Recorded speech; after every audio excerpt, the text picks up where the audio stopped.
નમસ્કાર મિત્રો, હું ગીતા પંચાલ, સ્વિચવર્ડ માસ્ટર. આજે આપની સાથે સ્વિચર રિલેટેડ આગળની વાત કરી રહી છું. હવે આપણે અત્યાર સુધી આપણે શીખ્યા હતા કે સ્વિચવર્ડ એટલે શું. આ પહેલાં મારા આગળ 3 વિડીયો મેં સ્વિચવર્ડના સંદર્ભમાં મૂક્યા છે. એક છે સ્વિચવર્ડ એટલે શું, બીજો હતો સ્વિચવર્ડ અને મની રિલેટેડ, અને ત્રીજો હતો યોગ્ય જીવનસાથી મેળવવા માટેના સ્વિચવર્ડ. હવે મિત્રો, ત્યારે મેં તમને આછો અંદાજ પણ આપ્યો હતો કે આ સ્વિચવર્ડ કેવી રીતે ઉપયોગ કરાય, પણ હવે એનું પદ્ધતિસર આપણે વિજ્ઞાન જાણીશું. તો મિત્રો, સ્વિચવર્ડ એટલે શું એ તમે જાણી ચૂક્યા છો. એક એવો શબ્દ જેને વારંવાર બોલવાથી કે લખવાથી તમે એને કામ કરી શકો છો. તો મિત્રો, અહીંયા આપણે આજે જાણીશું કે વધારે કેવી રીતે કામ કરાશે. મિત્રો જો, સ્વિચવર્ડ એ છે એ આખું ફ્રીક્વન્સી અને વાઇબ્રેશન એટલે કે બ્રહ્માંડમાં જેના તરંગો થાય છે, આપણે સારા જે શબ્દ બોલાય છે અને એના જે વાઇબ્રેશન અને એની ફ્રીક્વન્સીના તરંગો જે બ્રહ્માંડમાં જાય છે અને એ આપણું કામ કરવામાં આપણને મદદ કરે છે. આ એક સાયન્સ છે. જેમ કે રેડિયો સ્ટેશનમાં ગીત વાગતું હોય પણ સંભળાય છે, આપણે જ્યાં પણ હોઈએ ત્યાં આપણને તે સંભળાય છે. તો આપણે એના વિશે આજે જાણીએ છીએ. મિત્રો, 108 વાર બોલીને એટલે કે કરીને આપણે એને કરી શકીએ છીએ. કોઈ એક શબ્દને આપણે પસંદ કરી, જેમ આપણે મંત્ર જાપ કરીએ છીએ, જેમ કે આપણે જાણીએ છીએ કે આપણા પુરાણોમાં અને આપણા ધર્મશાસ્ત્રમાં નવગ્રહ રિલેટેડ કોઈ પણ તકલીફ હોય, ઘણીવાર તો આપણને મહારાજ કહેતા હોય છે કે તમને શનિ નડે છે કે બુધ નડે છે કે ગુરુ નડે છે અને તમે એના આટલા 1.25 લાખ જલાવો કે 1.25 લાખ જાપ કરાવો કે એમ કરાવો એવું કહે છે. એટલે આપણે શું કરીએ છીએ, આપણે એના માટે પણ મૂકીએ છીએ અને આપણે સંકલ્પ લઈ અને આપણે બ્રાહ્મણને કરવાનું કહીએ છીએ. પણ આ આપણે જાતે કરીએ છીએ, સ્વયં કરીએ છીએ, એટલે આપણને એનું જલ્દી પરિણામ મળે છે.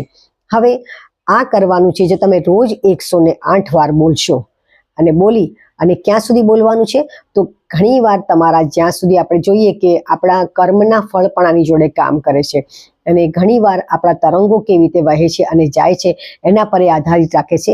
જેથી ઘણીવાર તો તમારું 1.25 મહિનામાં પણ કામ થાય છે, ઘણીવાર 3 મહિના પણ લાગે છે અને ઘણીવાર 1.25 વર્ષ પણ લાગી શકે છે. ટાઈમ લિમિટ કેટલી થાય છે એને ચોક્કસપણે કહી શકાતું નથી, કારણ કે આપણી ધગસ, આપણો ધૈર્ય, આપણો વિશ્વાસ ને શ્રદ્ધા આમાં જોડે કામ કરતા હોય છે. હવે વધારે વાત કરીશ મિત્રો કે 108 વાર લખવાની વાત કરી અને બોલવાની વાત કરી. હવે એને 3, 6 અને 9 એ પદ્ધતિમાં લખવામાં આવે છે. રોજ સવારે કોઈ પણ એક શબ્દ, ધારો કે તમે ટુગેધર ડિવાઇન માસ્ટર સ્વિચવર્ડને હું કરવા માંગુ છું, હું બોલું તો છું પણ મને એમ થાય છે કે મારે લખીને પણ કરવું છે. જ્યારે લખીને કરીએ ત્યારે આપણને જલ્દી સારું પરિણામ મળવાની શક્યતાઓ વધી જાય છે. તો સવારના એકવાર આપણે ટુગેધર ડિવાઇન ને ટુગેધર ડિવાઇન એક કોરી નોટમાં લાલ પેનથી લખવાનું છે અને કેપિટલ અક્ષરમાં લખવાનું છે. જો સ્વિચવર્ડ હંમેશા કેપિટલ અક્ષરમાં જ લખાય છે, એને સ્મોલ લેટરમાં લખાતું નથી.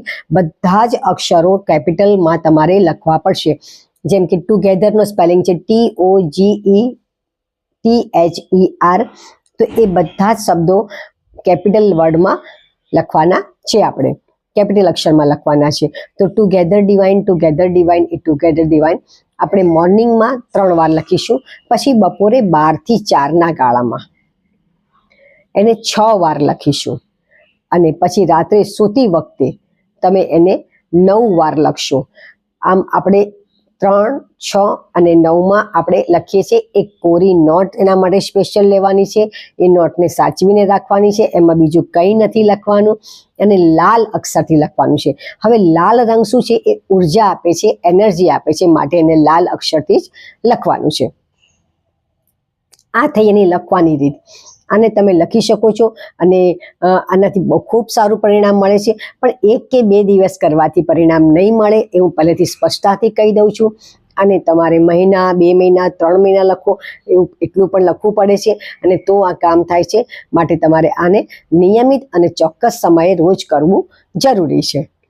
હવે બીજું, પાણી અભિમંત્રિત કરીને પીવાની મેં વાત કરી હતી, તો એના માટે આજે હું તમને સ્વિચવર્ડ કાર્ડ એટલે કે એનર્જી સર્કલ બતાવી રહી છું.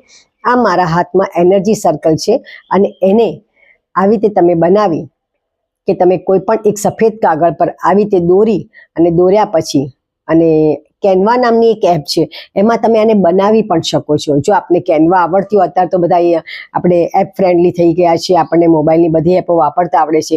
જો આવડતી હોય તો તમે આને આવી રીતે બનાવી અને પછી એને મૂકી અને આજે મેં બતાવું છું તમે એવું ચોક્કસ તમે બનાવી પણ શકો છો, જાતે તમે સ્કેચ પેનથી કલર કરીને પણ કરી શકો છો અને લખી અને પછી એને આમ મૂકી અને એના પર પાણીનો કાચનો ગ્લાસ મૂકી આખી રાત રવા દેવાનું અને પછી સવારે એ કાચના ગ્લાસનું પાણી પી જવાનું. અને પાણીને અભિમંત્રિત કર્યું અથવા પાણીને ચાર્જ કર્યું કહેવાય છે. તો એના દ્વારા પણ તમે કામ તમારું કરી શકો છો. આ હતો એનો બીજો ઉપયોગ. ત્રીજો, એક વાત કરી મેં કે એને બોલીને બોલવાનું છે, એને લખવાનું છે અને આ ત્રીજો ઉપયોગ છે. અને ચોથો ઉપયોગ, આવું એક જ સ્વિચ વર્ડ કાર્ડ તમારા કોઈ પણ કાર્ય માટે તમે હોય તો એ કામને તમારે, જેમ કે આ છે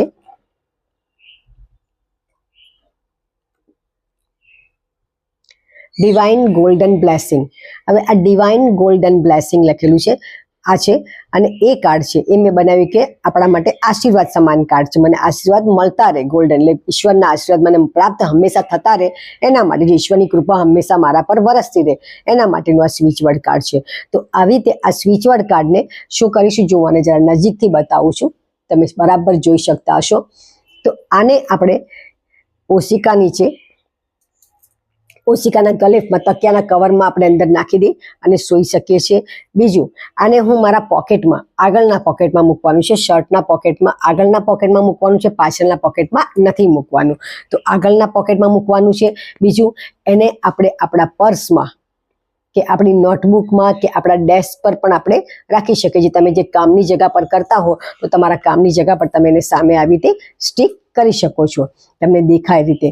આ રીતે પણ એનો ઉપયોગ સારામાં સારી રીતે કરાય છે. હવે ચોથું, આમાં વાપરેલા કલર એ કેવી રીતે વાપર્યા છે અને એ દરેક કલર શું કહે છે એના વિશે હું આજે અમને વાત કરું છું, વધારે સમજાવું છું. કે એનર્જી સર્કલ તો છે, એનર્જી સર્કલ એટલે કે એક શક્તિનું વર્તુળ. જો શક્તિનું વર્તુળ એ આપણને ખૂબ એમાં છે. આનું પણ એક સાયન્સ છે. એ કેવી રીતે, તો હું તમને જણાવું. શક્તિનું વર્તુળ તમે જોયું હશે, કોઈ વાર વંટોળ આવેલું તમે જોયું હશે, કદાચ બાળકો શહેરમાં હોય છે નહીં જોયું, પણ કદાચ મારી ઉંમરના હશે તો વંટોળ આવે ત્યારે ધૂળની ડમરીઓ આમ ગોળ ગોળ ગોળ ઉડી અને આકાશમાં જતી હોય, આપણે એવું જોયું છે. એટલે કેવું છે, અને તમે એ ધૂળની ડમરીને રોકી શકતા નથી, એ શું કરે પણ એ વર્તુળમાં ફરે છે હંમેશા. પછી પાણીમાં વમળ આવે છે, તળાવ કે નદી હોય એના પાણીના મધ્યમાં એક વમળ જેવું થાય છે અને એનો ફોર્સ એટલો બધો હોય છે કે આખી એક હોડી ડૂબી જઈ શકે છે. આખો માણસ તો ડૂબે, આખી એક હોડીને ખેંચી લે છે, એનામાં એટલો બધો ફોર્સ હોય છે. એટલે એનર્જી સર્કલ, જ્યારે કોઈ પણ વસ્તુ આવી રીતે સર્કલમાં બનાવવા આવે છે ત્યારે એની એનર્જી છે એ આ રીતે અંદર આપસમાં ફરતી રહેશે. એ એનર્જી બહાર પ્રવાહિત થતી નથી, અંદર ને અંદર એ એનર્જી મળતી જાય છે અને એ એનર્જી તમને મળે છે. એટલે કે મેં અત્યારે જે શબ્દ લખ્યા છે ડિવાઇન ગોલ્ડન બ્લેસિંગ અને 520741 અને 777, આ છે, આ શબ્દોને એ શક્તિ આપ્યા કરે છે. હવે આ દરેક કલર કેમ વાપર્યા છે, આ તો કલરનું હવે હું અર્થ જણાવું છું. આજે આપણે વિડીયો લાંબો ના થાય એટલા માટે હું ફક્ત 4 કલરના રંગ વિશે વાત કરું છું. આગળ નેક્સ્ટ વિડીયોમાં હું બીજા કલર વિશે વાત કરીશ. આપણે મુખ્ય 7 રંગો વિશે વાત કરવાની છે. અને આ 7 રંગ એટલે કયા? તો મિત્રો, કદાચ તમને યોગનું જ્ઞાન હશે કે રેકી શક્તિનું જ્ઞાન હશે, તમને ખબર હશે કે આપણા શરીરમાં 7 ચક્રો છે અને 7 ચક્રોના 7 કલર છે. સૌથી ઉપર છે સહસ્ત્રાર ચક્ર, જે ઈશ્વરને આધીન છે. એ ચક્રનો કલર છે જાંબલી એટલે કે વાયોલેટ કલર છે. બીજો ચક્ર છે 2 ભ્રમરની વચ્ચે અહીંયા આગળ આજ્ઞા ચક્ર, જેનો કલર છે નીલો એટલે કે બ્લુ કલર છે. નીલો એટલે ડાર્ક ગળી બ્લુ જેવો કલર આવે એનો કલર છે. એ આજ્ઞા ચક્ર છે, જ્યાં આપણા વિચારો, બુદ્ધિ એનું કામ કરે છે. ત્રીજું ચક્ર છે વિશુદ્ધ ચક્ર, જ્યાંથી આપણે વ્યક્ત થઈએ છીએ, આપણો અવાજ આવે છે, સંવાદ કરી શકીએ છીએ, એ આપણો છે. ચોથો છે અનાહત ચક્ર, છાતી પર આવેલું છે. પાંચમું છે મણિપુર ચક્ર, નાભીની ઉપર. છઠ્ઠું છે સ્વાધિષ્ઠાન ચક્ર, નાભીની નીચે. અને 7મું છે મૂલાધાર ચક્ર, જે યોનિની ઉપર આવેલું છે. આ 7 ચક્રોના 7 કલર વિશે હું આજે વાત કરીશ, પણ એમાંથી આજે આપણે 4 કલરની વાત કરીશું, બાકીના 3 કલર વિશે હું પછીથી વાત કરીશ. તો આજે આપણે વાત કરીએ છીએ સૌથી પહેલા જાંબલી કલર એટલે કે વાયોલેટ કલર. જાંબલી અને વાયોલેટ કલર એ શું કામ કરે છે? જાંબલી અને વાયોલેટ કલર છે એ છે શક્તિનો કલર છે, સહસ્ત્રાર ચક્રનો કલર છે. તો એ કેવી રીતે કામ કરે છે એના વિશે હું આપને વાત કરું. એ ઉત્તમ કલર છે અને સફાઈનો કલર છે. તમે જો શુદ્ધિકરણ કરે છે અને ઈશ્વરનો કલર છે, કારણ કે સહસ્ત્રાર ચક્ર છે એ ઈશ્વરને આધીન છે અને એના પર આપણે કોઈ પણ માણસ જ્યારે આશીર્વાદ આપે ને, આપણા વડીલો આપણને, ત્યારે અહીં માથે અહીં હાથ મૂકીને આશીર્વાદ આપે છે. એટલે આ આપણું સહસ્ત્રાર ચક્રને આપે છે, જ્યાંથી ઉર્જા અંદર જાય છે. અહીંયા જો ચોટી પણ અહીંયાથી આ ઉર્જાને ખેંચે છે. પહેલા અહીંયા બ્રાહ્મણો ચોટી રાખતા, બાળકોને જ્યારે વાળ ઉતરતા છોકરાઓને ત્યારે અહીંયા ચોટી રાખીને બાકી આપણે પછીનું મુંડન કરાવતા. તો અહીંયા આગળથી આપણને આ લેવલ પરથી આપણને ઉર્જા પ્રાપ્ત થાય છે. એનો અર્થ એ છે. તો આ એનર્જીનો ઉત્તમમાં ઉત્તમ કલર છે, અગ્નિ સર્કલનો સફાઈનો કલર છે. જ્યારે તમને કોઈ કલર વિશે ખબર ના હોય તો તમે આ કલરનો બેધડક ઉપયોગ કરી શકો છો. સહસ્ત્રાર ચક્રનો કલર છે, દિવ્ય શક્તિ સાથે એનું જોડાણ છે. આપણા મગજ અને અહીંયા આવેલો છે એટલે આપણા મગજ અને આપણી પિનિયલ ગ્રંથિ જોડે જોડાયેલું છે. આ પિનિયલ ગ્રંથિ શું છે? આ પિનિયલ ગ્રંથિ જે એક છે જે આપણી 12 વર્ષ સુધી એક્ટિવ હોય છે. આપણા જન્મથી 12 વર્ષ સુધી એક્ટિવ હોય છે અને પછી એની ડીએક્ટિવેટ થઈ જાય છે અને પછી 60 વર્ષની ઉંમર પછી એ ફરી પાછી એક્ટિવ થાય છે. એટલે આપણે ઘણી વાર જોઈએ છે કે આપણા વૃદ્ધો છે એ હંમેશા ભૂતકાળમાં જીવતા હોય છે. અમુક ઉંમર પછી માણસ પોતાના મારા બાળપણમાં મેં આમ કર્યું હતું એ બધુંને તરત યાદ રહે. એની જોડે કંઈ બાળપણની વાત કરો કે એમના માતા પિતાની તો એમને તરત યાદ આવે છે, પણ એમને તમે કહીશું 2 વર્ષ પહેલાની તો કે મને ખ્યાલ નથી. તો આપણે કે તમને તમારા વર્ષો પહેલાના બાળપણની વાત યાદ છે, પણ તમને અત્યારની વાત છે 12 મહિના 2 વર્ષની તમે કહો છો મને યાદ નથી. તો આવું બની શકે છે. આ ગ્રંથિ તમારા ભય સાથે પણ જોડાયેલી છે અને સાહસ જોડે પણ જોડાય છે. એટલે જો નાનું બાળક કોઈ પણ નવી વસ્તુને આવકારતા ડરતું હોય છે, એવું થાય છે. એમ જ્યારે 60 વર્ષની ઉંમર પછી વૃદ્ધ જ્યારે થાય છે ત્યારે પણ એ લોકોને એવું થાય છે. એ લોકોને પડી જવાનો ભય લાગે છે, કોઈ વસ્તુ અજાણી વસ્તુનો ભય લાગે છે અને આપણી અંદર એ ફરી એ ગ્રંથિ જાગૃત થાય છે. એના કારણે કામ કરે છે. એટલે જ્યારે તમે જાંબલી કલર વાપરો છો ત્યારે તમે આ ભયથી મુક્ત થાવ છો અને તમે એને પિનિયલ ગ્રંથિને મજબૂત કરો છો. તો આપણા બ્રેઇન અને પિનિયલ ગ્રંથિ જોડે કામ કરે છે. આપણે સ્વજાગૃતિ એટલે કે સેલ્ફ અવેરનેસ અને આધ્યાત્મિક જાગૃતિ જોડે જોડાયેલું છે. આગળ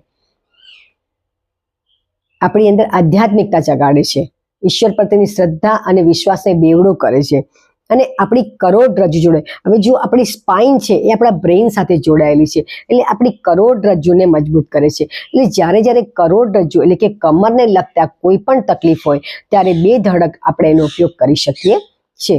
હવે તમે એમ કહેશો કે અત્યાર સુધી તો મેં વાત કરી હતી કે મની રિલેટેડ કે આના છે, પણ આપણા હેલ્થ માટે પણ કેટલા બધા સ્વિચવર્ડ છે અને હેલ્થ રિલેટેડ સ્વિચવર્ડ અને સ્વિચ નંબર છે. દરેક નંબર પણ કામ કરે છે અને એ દરેકનું આગળ જેમ જેમ વાત કરીશ એમ તમને કહેતી જઈશ અને તમે સૌ ધ્યાનથી જોજો અને સમજજો તો તમે આ ધીમે ધીમે જાણતા જશો અને કરી શકો છો. આને હું પર્સનલમાં પણ શીખવાડું છું. જો આપણને શીખવાની ઈચ્છા હોય તો આપ મને કોમેન્ટ કરી શકો છો, તો હું આપણે પર્સનલમાં પણ શીખવાડું છું અને એને બરાબર વિગતવાર એને શીખવાડી અને એની PDF પણ આપું છું, નોટ્સ પણ આપું છું, એવું મેં વધુ જાણી શકો છો. હવે આગળ આપણે વાત કરીશું. બીજો કલર છે ઇન્ડિગો એટલે કે નીલો કલર, જે છે આપણા આજ્ઞા ચક્રનો કલર છે. એ આપણી આંતરિક જાગૃતિ વધારે છે. જો આપણા આજ્ઞા ચક્ર છે એ આપણા વિચારો અને બુદ્ધિ સાથે કામ કરે છે, મન જોડે કામ કરે છે. સોરી, તે આપણે નીલો કલર છે આજ્ઞા ચક્રનો છે અને સંતુલિત કલર છે. જો વિચારો હોય ને, આપણું બુદ્ધિ આપણને સંતુલિત કરવાનું કામ કરે છે. આપણને વિચારો તો બધા બહુ આવતા હોય, પણ એને કયો વિચાર સાચો છે એનું તારણ કાઢી અને એના પર કામ કરવાનું કે છે. તો આ કામ આપણી બુદ્ધિનું કામ છે. બુદ્ધિના લેવલે જ્યારે આપણે કોઈ પણ વસ્તુનો વિચાર કરીએ છીએ ત્યારે આપણને બરાબર સમજાય છે કે આ કામ કરવું જોઈએ કે ના કરવું જોઈએ. સોરી, આપણી અંદરના અહંકારને મિટાવે છે અને આપણા આત્મવિશ્વાસને વધારે છે. આપણી યાદ શક્તિ વધારે છે. આટલું સરસ એ કામ કરે છે. ઇન્ડિગો નીલો કલર આપણી આંતરિક જાગૃતિ વધારે છે, આજ્ઞાચક્રનો કલર છે, સંતુલિત કરે છે તેને, આપણી બુદ્ધિને સંતુલિત કરે છે, અહંકાર મિટાવી આત્મવિશ્વાસ વધારે છે અને યાદ શક્તિ વધારે છે અને લોહીનું પરિભ્રમણ સારું કરે છે. આપણું જો બ્લડ સર્ક્યુલેશન સારું હોય ને તો આપણી શરીર એકદમ સ્વસ્થ અને તંદુરસ્ત રહે. હવે ત્રીજો કલર આવશે શ્યામ ગુલાબી એટલે કે મજન્ટા કલર.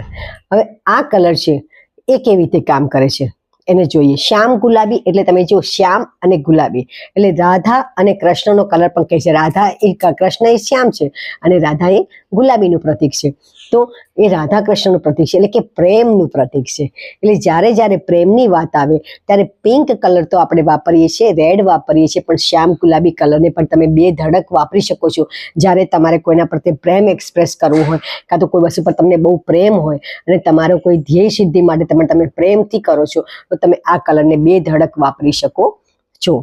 હવે આ શું કરે છે? આપણને પ્રગતિના પંથે લઈ જાય છે. જે કામ કરવું છે ને એના આગળ ધક્કો મારે છે, એને આગળ લઈ જાય છે, આપણને વધારાની શક્તિ આપે છે કાર્ય માટેની. તો આ જ્યારે કોઈ પણ ધ્યેય સિદ્ધિની વાત કરવી હોય ને કાર્ય માટેની, તમે એમાં મજન્ટા કલર એટલે કે શ્યામ ગુલાબી કલરને વાપરી શકો છો. હવે શું કરે છે? સ્વને જાણવાની તક આપે છે. એટલે મને મારી કેપેસિટી જણાવે છે કે હું કેટલું કેપેબલ છું. ઘણીવાર આપણે અંડર એસ્ટિમેટ આપણી જાતને કરતા હોઈએ છીએ, કાં તો ઘણીવાર આપણે ઓવર કોન્ફિડન્ટ થઈ જતા હોય તો આપણને આપણી સાચી સીમાઓ બતાવે છે કે હું આના વિશે બરાબર જાણું છું, મારી આટલી શક્તિ છે કે નથી, કાં તો મારી આટલી શક્તિ છે.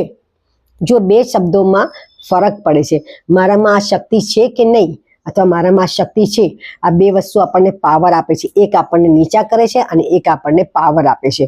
તો આ બે વસ્તુ આપણને સમજાવે છે, શક્તિ અને હિંમત આપે છે મિત્રો. અને આ આપણી એડ્રિનલ ગ્રંથિ જોડે કામ કરે છે. એડ્રિનલ ગ્રંથિ ક્યાં આવી છે તો હું તમને જાઉં, કિડનીની ઉપર આપણી એડ્રિનલ ગ્રંથિ આવેલી છે, આપણી બે કિડનીની ઉપર. અને એ આપણી કિડની એ સફાઈનું કામ કરે છે, પ્લસ આપણા શરીરમાં જે પણ વિષ દ્રવ્યો છે એને એ બહાર કાઢે છે. એટલે આપણા જીવનમાંથી વિષ તત્વને બહાર કાઢે છે, નકારાત્મકતાને એ બહાર કાઢે છે. એટલે એવું સમજવાનું કે આપણા જીવનમાં, આપણા વિચારોમાં, આપણી બુદ્ધિમાં જે પણ નકારાત્મકતા છે એને એ બહાર કાઢવાનું કામ કરે છે અને આપણને સાચા પંથે લઈ જાય છે. તો આજે આપણે આ શીખ્યા જાંબલી કલર, નીલો કલર અને શ્યામ ગુલાબી. અને હવે ત્રીજા કલર વિશે વાત કરીશ, ચોથા કલર વિશે વાત કરીશ. અને અહીંયા આગળ ગુલાબી કલર. તો ચોથો એટલે ગુલાબી. ગુલાબી એ પ્રેમનું પ્રતીક છે. કોઈ પણ વસ્તુ જો નાની દીકરીઓને પૂછશો કે કયો કલર ગમે તો ગુલાબી. ઘણા લોકોને ગુલાબી કલર ખૂબ ગમે છે કારણ કે ગુલાબી કલર એ પ્રેમનું પ્રતીક છે અને એ સાંત્વન આપે છે. જો લાલ ભડક કલર હોય ને તો ઘણીવાર આપણને ભડક પણ લાગે છે, પણ ગુલાબી કલર હંમેશા આપણને પ્રિય લાગે છે. તો શારીરિક અને માનસિક લાગણીઓને બતાવવાનો આ પ્રેમનો કલર છે, દર્શાવવાનો. આપણી શારીરિક લાગણી કાં તો માનસિક લાગણીઓને દર્શાવે છે આ કલર, પિંક કલર. બીજું જાગૃતિ આપે છે અને પવિત્રતાનો કલર છે આર્યો. હંમેશા પિંક કલર એકદમ જો પવિત્ર દેખાય છે, એને જરાય કોઈ પણ ભડકતા નથી, કંઈ પણ નથી, એકદમ સિમ્પલ અને સરળ છે. તો આ એવું કરે છે, આત્મગ્લાનિ દૂર કરે છે અને આપણા દોષ અને દુઃખને દૂર કરે છે. જો આપણી અંદર કોઈ પણ આત્મગ્લાનિ હોય કે મારી આ ભૂલ થઈ ગઈ, આપણને વારંવાર પસ્તાવો થતો હોય, પશ્ચાતાપ થતો હોય, તો એ સાચું છે, પણ પછી આપણે એની અંદર બેસી જઈએ એ પકડીને તો આપણા માટે એ હાનિકારક નીવડે છે. કોઈ પણ આપણાથી કંઈ ખરાબ કામ થયું હોય, કંઈ થયું હોય, પણ તો આપણને એના માટે પસ્તાવો થાય જરૂરી છે, એમાં કંઈ એ સારું છે, પણ પસ્તાવા લઈને બેસીને એ ભૂલને સુધારવા તરફ લઈ જાય છે. મારાથી ભૂલ થઈ ગઈ છે, મેં કોઈનું અપમાન કર્યું કે કોઈને કંઈ નડી, કંઈ પણ આપણાથી કંઈ પણ થયું હોય એવું ખોટું કામ, તો આપણને એનો પસ્તાવો થાય જરૂર છે. પણ એ પછી પસ્તાવાને આપણે ભૂલી આગળ વધી અને આપણી એ જે ભૂલ થઈ છે એ ભૂલને સુધારવામાં તમને મદદ કરે છે અને તમને સુધારવાના પંથે લઈ જાય છે. પ્રેમ આપે છે, સંભાળ આપે છે અને પોષણ આપે છે. આ કલર પ્રેમ, સંભાળ અને પોષણ આપે છે. બાળકો માટે જ્યારે તમે કામ કરતા હોય કે મિત્રતા માટે કામ કરતા હોય ત્યારે તમે આ પિંક કલરને વાપરી શકો છો. તો મિત્રો, આ રીતે આપણે આજે જાણ્યા કે આ એનર્જી સર્કલમાં આ 4 કલર નો ઉપયોગ કરવાથી તમને શું લાભ થશે. હવે મિત્રો, તમને એક બીજું આગળ કહું. તમે કહેશો કે આ 4 કલર વિશે તમે જાણ્યું, પણ અમારે એને કરવાનું જ કેવી રીતે? કારણ કે મને તો બધા શબ્દો આવડતા નથી. તો હવે મિત્રો તમને એક બે શબ્દો પણ કહી દઉં, જેમ કે તમે કોઈ વસ્તુ તમારે કોઈ સંબંધો મધુર કરવા છે, કોઈની જોડેના સંબંધો તમારા બગડી ગયા છે, તમારા ઘરમાં, કુટુંબમાં કે કોઈની પણ સાથે જીવનસાથી જોડે, તો શું કરશો? તો હું તમને એક સ્વિચ વર્ડ આપું અને એને કેવી રીતે લખાય એની પણ સમજ આપું. હવે કોઈ સંબંધ મધુર કરવા છે તો એના માટે ડિવાઇન લવ, સિમ્પલ એક શબ્દ છે ડિવાઇન લવ. તો શું કરીશું? એક વર્તુળ દોરીશું રાઉન્ડ, એમાં આખામાં આપણે પિંક કલર કરી દઈશું અને એની અંદર લાલ કલરથી કાં તો શ્યામ ગુલાબી કલરથી, આપણી પાસે ફેલ પેન હોય, સ્કેચ પેન હોય, વોટર કલર હોય, તમારી પાસે પેન્સિલ કલર હોય કે ચોક કલર હોય, આ કોઈનાથી પણ તમે લખી શકો છો. પણ સરસ મજાના સફેદ કાગળમાં એક સર્કલ દોરી, વર્તુળ દોરી, એમાં આખામાં ગુલાબી કલર કરી દેવાનો અને એના પર સર્કલની અંદર, ગુલાબી સર્કલની અંદર, હવે ગુલાબી કલરનું વર્તુળ થઈ ગયું, એની અંદર તમારે લાલ કલરથી ડિવાઇન લવ, ફક્ત એટલું લખજો, ડિવાઇન લવ અને 520741, અને એ લખી તમે તમારી પાસે રાખી મૂકો, અથવા તમે જેના માટે ઈચ્છી રહ્યા છો એ તમારા પ્રેમીજનને કે તમારા કુટુંબવાળા જે પણ કોઈની પણ જોડે, તો એને તમે બનાવીને આપો કે મારા તરફથી તમને આટલું નાનકડું સ્વિચ વર્ડ એનર્જી સર્કલ છે અને આ મારા પ્રેમનો સંદેશો છે. આટલા જ શબ્દ એનામાં જાદુની જેમ કામ કરશે. મિત્રો, જેમ આપણે કહીએ છીએ કે 3 અક્ષરનો શબ્દ છે હું તને પ્રેમ કરું છું, આઈ લવ યુ, એ શબ્દો કામ કરી જાય છે. બસ એવી રીતે આ ડિવાઇન લવ 520741 એ શબ્દનું એનર્જી સર્કલ એના માટે કામ કરવા મળશે અને ધીમે ધીમે તે માણસ, સામેવાળી વ્યક્તિના મનમાં પણ તમારા પ્રત્યે કોઈ ગુસ્સો હશે, દ્વેષ હશે, કંઈ પણ હશે, એ ઓછો થવા મળશે અને એ તમારી જોડે સહજતાથી, પ્રેમથી વર્તવા મળશે. તો આમ એક સંબંધની સારી રીતે શરૂઆત થાય છે. મિત્રો, આ આપણે જ્યારે ઉપયોગ કરીશું ત્યારે જ આપણને ખબર પડે છે. જ્યારે કોઈ પણ વસ્તુને આપણે જાણવી હોય, પ્રમાણિત કરવી હોય, આપણે એના પર કામ કરવું હોય, તેનો ઉપયોગ વારંવાર કરવો પડે. એક નાનકડું ઉદાહરણ આપી અને આ વિડીયોને હું વિરમીશ. જેમ કે જ્યારે આપણે સાયકલ ચલાવતા શીખીએ છીએ કાં તો આપણા બાળકોને લખતા શીખવાડીએ છીએ, ત્યારે આપણે એકડાને વારંવાર ઘૂંટવાનું કહે છે. આપણે બધાએ પણ એ કર્યું છે. સાયકલ ચલાવતા શીખીએ કે સ્કૂટર, તો આપણે રોજ એ વાહન ચલાવીએ ત્યારે આપણા પર એની બરાબર પકડ આવે છે. આપણે ટ્રાફિકમાં લઈ જઈ શકીએ છીએ, ગમે ત્યાં હોઈએ છીએ આપણે ચલાવી શકીએ છીએ, આપણને વાંધો આવતો નથી. પણ જો એક દિવસ કરીને આપણે છોડી દઈએ તો પછી આપણે એને ચલાવી શકતા નથી. કોઈ પણ કાર્યને નિયમિત અને રોજ કરવાથી તમને એમાં સફળતા મળે છે, એમાં તમને કુશળતા મળે છે અને તમે એ કામ સારી રીતે કરી શકો છો. તો આ સ્વિચ વર્ડને પણ તમારે રોજ કરવા જરૂરી છે. મેં આગળ રીત બતાવી એમ 108 વાર બોલીને કરાય, 3, 6, 9માં લખીને કરાય અને 3 મિનિટ 3 વાર જ્યારે આપણે લખીએ છીએ ને તો એમાં 30 સેકન્ડથી પણ ઓછો સમય લાગે છે. મેં એવું જોયું છે, નોંધ્યું છે. અને માત્ર 1 કે 2 મિનિટ આપણે જીવનની જો આપણે આખા દિવસની આપી દઈએ તો પણ આનું કામ બહુ થાય છે. 3 વાર લખવાથી, જ્યારે કે તમે જુઓ 1 મિનિટ લાગતી હોય તો 2 વાર લખવાથી, 6 વાર લખવાથી 2 મિનિટ જશે અને 9 વાર લખવાથી બહુ તો મેક્ઝિમમ તમે 3 મિનિટ, એટલે તમારા જીવનની તમે માત્ર 5 કે 6 મિનિટ આપી અને તમારા જીવનમાં જો સુધાર લાવી શકતા હો તો આપણે ચોક્કસ એ કામ કરવું જ રહ્યું. તો મિત્રો, આના પર વિશ્વાસ અને શ્રદ્ધા સાથે કામ કરશો તો દરેક સ્વિચ વર્ડ તમારા માટે એક સોનાની કિંમત જેવી થશે અને તમારા માટે ખૂબ ઉપયોગી થશે. મિત્રો, મને શ્રદ્ધા છે, વિશ્વાસ છે કે તમને આ વિડીયો ગમ્યો હશે. તમે ગમ્યો હશે તો લાઈક કરજો, શેર કરજો અને સબસ્ક્રાઈબ કરજો. અને મિત્રો, ધીમે ધીમે આપ મારા વિડીયોને પસંદ કરી રહ્યા છો એના માટે હું આપ સૌની ખૂબ ખૂબ આભારી છું. Thank you, thank you, thank you. Divine together, divine together, divine together, divine together. નમસ્કાર.